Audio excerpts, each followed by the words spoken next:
कई चुनावों में हार, कमजोर होता संगठन। कर्नाटक चुनाव कांग्रेस पार्टी के लिए करो या मरो की स्थिति बन गया है। लेकिन क्या कांग्रेस पार्टी इस चुनाव के लिए पूरी तरह तैयार है? क्या कांग्रेस बीजेपी के सामने एक मजबूत विकल्प की तरह सामने आ रही है?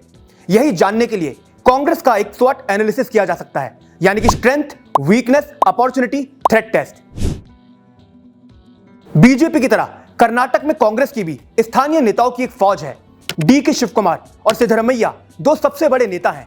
सिद्धरमैया की बात करें तो कोरबा समुदाय से आते हैं, जो राज्य में 7% के करीब हैं। अब कहने को इनकी संख्या सिर्फ 7% है, लेकिन साउथ कर्नाटक में इनकी निर्णायक भूमिका है।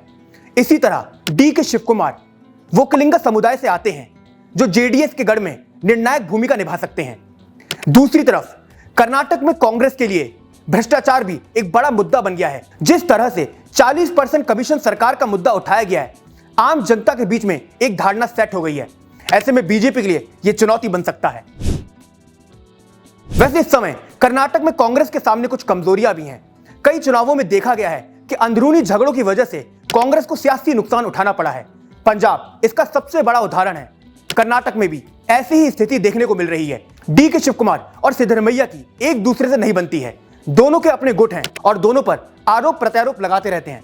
एक बार फिर कर्नाटक में वैसी ही स्थिति बनती दिख रही है। ऐसे में कांग्रेस के लिए यह अपने आप में एक बड़ी चुनौती है।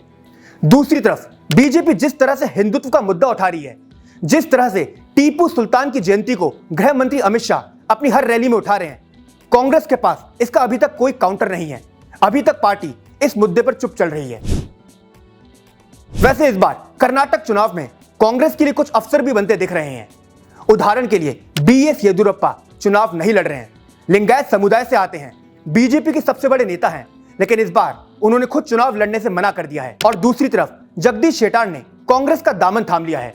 वो भी बीजेपी के नेता थे, लिंगायत समुदाय से आते हैं, लेकिन अब कांग्रेस की तरफ से बल्लेबाजी करने वाले हैं। यानी कि लिंगायत वोट बैंक में कांग्रेस अच्छी सेंधमारी कर सकती है। इस बार कांग्रेस के सामने दो बड़े खतरे भी हैं। सबसे पहले कांग्रेस पार्टी इस चुनाव में अकेली उतरी है। उसने जेडीएस से कोई गठबंधन नहीं किया है। ऐसे में सेंट्रल कर्नाटक और ओल्ड कर्नाटक में कांग्रेस की स्थिति ज्यादा अच्छी नहीं है। 89 से ज्यादा ऐसी सीटें हैं जहां पर कांग्रेस इस समय कमजोर है। ऐसे में पार्टी खुद को वहां पर कैसे मजबूत करती है, यह अपने आप में एक चुनौती है। दूसरी तरफ अगर कांग्रेस पार्टी इस चुनाव में हार जाती है, उस स्थिति में लोकसभा चुनाव से पहले विपक्षी एकता की जो बात की जा रही है, उसमें कांग्रेस की बार्गेनिंग पावर कम हो जाएगी।